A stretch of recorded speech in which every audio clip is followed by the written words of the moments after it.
Salut à tous les amis, on se retrouve aujourd'hui pour une toute nouvelle vidéo. Aujourd'hui les amis, on va parler du VMA Boost Challenge, le point après 2 mois d'entraînement. Et d'ailleurs cette vidéo elle sera découpée en deux parties. La première où je vais parler de mon entraînement, de ma progression. Et la deuxième partie de la vidéo où je vais répondre un petit peu plus en détail à la question de pourquoi est-ce que je m'entraîne en vitesse pour préparer des ultra trails. C'est parti!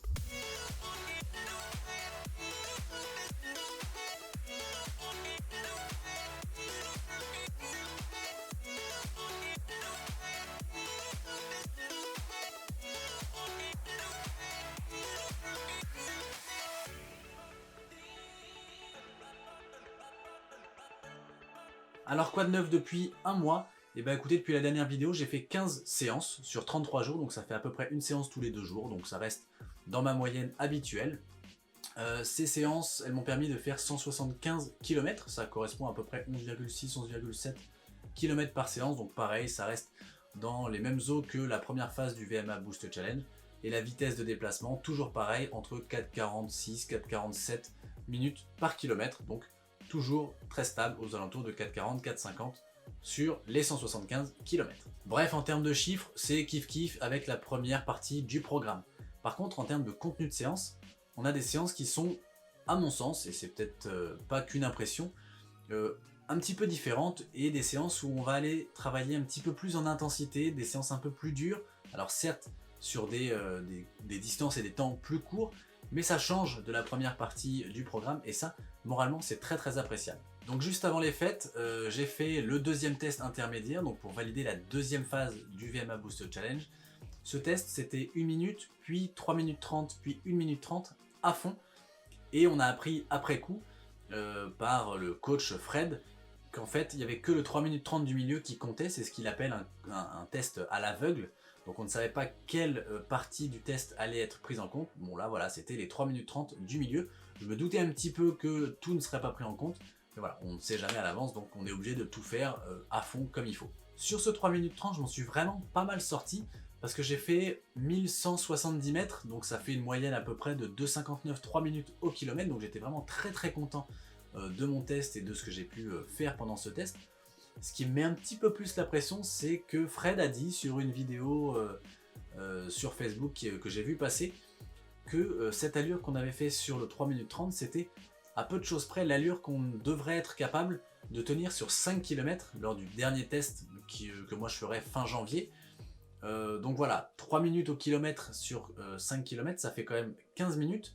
Moi, mon record aujourd'hui, il est à 18 minutes 46, donc voilà, gagner 3 minutes 50 sur un 5 km, même si j'ai progressé, je pense que ça va être très compliqué. Alors, 18 minutes 40, 18 minutes 30, sans aucun problème, peut-être se rapprocher des 18 minutes, mais de là à descendre sous les 18 ou voire se rapprocher des 15 minutes, là, je pense qu'on en est encore un petit peu loin, en tout cas aujourd'hui. Et donc après ce test, on était le 24 décembre, donc j'ai coupé une petite semaine. Entre Noël et Nouvel An, j'ai couru qu'une seule fois sur 10 km. Donc j'ai profité des fêtes, et là depuis le début du mois de janvier, on est parti pour la troisième et dernière phase du VMA Boost Challenge. Une troisième phase avec des allures en endurance qui sont plus rapides que lors de la première et de la deuxième phase. Donc si je comprends bien les choses, j'ai déjà progressé. Donc voilà pour le côté entraînement. Je vais maintenant vous donner en détail mon point de vue sur pourquoi est-ce que je travaille la vitesse pour préparer des ultra trails. Alors ce n'est que mon ressenti. Les experts de l'entraînement diront peut-être que c'est aberrant de faire ça. En tout cas, à mon niveau, pour ma pratique, c'est comme ça que j'ai envie de le faire. Et jusqu'à preuve du contraire, je fais ce que je veux.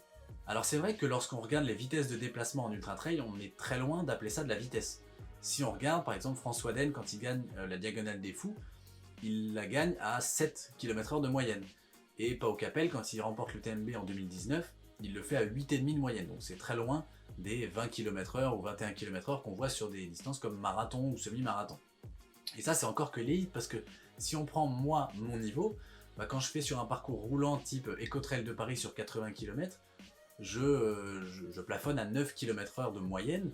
Et ça, c'est sur des terrains roulants. Quand je suis en montagne, par exemple pour l'Ultra Race à Annecy, sur 120 km, sur 27 heures de course, ma moyenne elle est en dessous, un tout petit peu, mais elle est quand même en dessous des 5 km/h. Donc voilà, on est loin d'appeler ça de la vitesse. On a plutôt tendance à dire que l'ultra-trailer doit être plus musclé pour enchaîner les heures de course, la répétition des foulées et puis les descentes techniques par exemple. par rapport à un coureur de 10 km ou de semi-marathon qui n'a pas besoin, en tout cas, de la même musculature que l'ultra-trailer. Pareil sur le plan métabolique. Si je cours vite et pas longtemps, je vais d'abord utiliser mes glucides. Si je cours longtemps et lentement, je vais plutôt utiliser mes lipides. Donc, pareil à l'entraînement, on se dirait qu'il vaut mieux s'entraîner, entraîner son corps, son organisme, à utiliser soit les glucides, soit les lipides en fonction.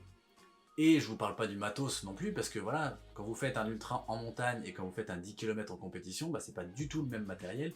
Et à l'entraînement c'est pareil, vous prenez pas du tout le même matériel pour aller faire une rando course de 6 heures ou une séance VMA ou une séance sur piste. Bon voilà, ça c'est tous les arguments que je vais mettre de côté qui montrent que bah, a priori le travail de vitesse pour un ultra trail, bah, ça sert pas à grand chose. Mais si je creuse un petit peu plus la question, bah, j'ai tendance à croire que si j'augmente ma vitesse maximale, je vais aussi augmenter ma vitesse de base, ma vitesse d'endurance. Moi j'appelle souvent ça ma vitesse de croisière, la vitesse où j'ai l'impression que je ne fais aucun effort pour me déplacer. Du coup sur un ultra, sur une portion un petit peu roulante, au lieu de me déplacer à 8 km/h, je le ferai peut-être à 8,5 ou à 9 ou à 9,5. Donc fatalement, à l'arrivée, bah, je vais gagner du temps sans avoir dépensé plus d'énergie. C'est un petit peu comme si j'augmentais la cylindrée de mon moteur. Voilà, si je suis capable de courir très vite, bah, je suis aussi capable de courir plus lentement, même si ce plus lentement, bah, il est un poil plus rapide que le plus lentement d'avant. Et tout ça, ça semble logique, en tout cas dans ma tête, et toutes mes sorties de 2020 sont là pour me le confirmer. C'est-à-dire que début 2020, j'étais plutôt bien entraîné, je faisais des séances de vitesse assez régulièrement, au moins une par semaine, et je courais voilà, en endurance à 5,20, 5,25 au kilomètre sans aucun problème. Et puis il y a eu le confinement, il y a eu un peu moins d'entraînement en vitesse aussi, et donc à la fin de l'année, bah, je me déplaçais en endurance à 5,30, 5,35, et ça me coûtait vraiment beaucoup d'énergie de le faire, et donc c'est là que je me suis dit, il y a peut-être un problème, il y a quelque chose à changer dans l'entraînement. Et là, on est en plein VMA Boost Challenge, on n'en est qu'à 2 mois d'entraînement sur les 3, et ma vitesse d'endurance maintenant, elle est vraiment aux alentours de 4,20, 4,25. Ce matin, je suis allé courir 50 minutes, et je l'ai fait en 4,22, vraiment, sans être dans le dur. En plus de cet aspect purement physiologique, il y a aussi tout l'aspect motivationnel dont j'ai un petit peu parlé dans ma première vidéo sur le VMA Boost Challenge.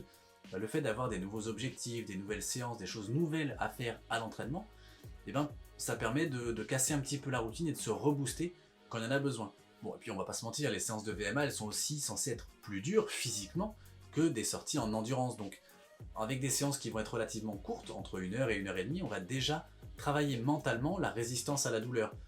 Quand on fait une sortie longue, bah, la douleur elle arrive beaucoup plus tard, donc il faut beaucoup plus de volume d'entraînement pour travailler cet aspect mental, que là on peut travailler sur des séances très très courtes. Donc j'ai bien conscience que travailler de la vitesse pour un ultra trailer, en tout cas de mon niveau, c'est très loin d'être essentiel.